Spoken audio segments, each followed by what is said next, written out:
Assalamualaikum warahmatullahi wabarakatuh. Bertemu lagi bersama saya Alipa Nurholib.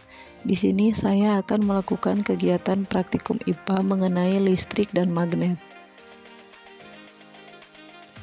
Apa itu rangkaian listrik? Rangkaian listrik adalah jalur lengkap yang dilalui arus listrik yang mengalir. Jalurnya harus dibuat dalam lingkaran yang tidak terputus.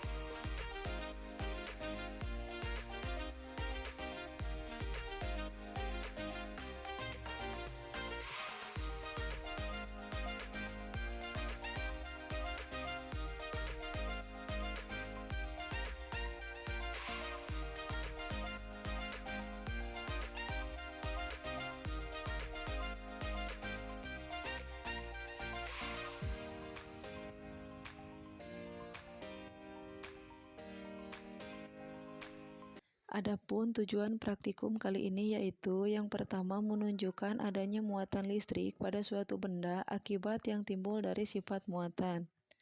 Yang kedua, memperlihatkan adanya gaya elektrostatika dua buah benda bermuatan.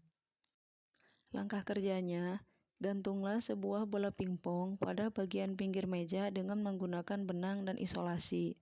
Gosoklah tas plastik pada baju beberapa kali. Kemudian dekatkan pada bola pingpong, amatilah apa yang akan terjadi.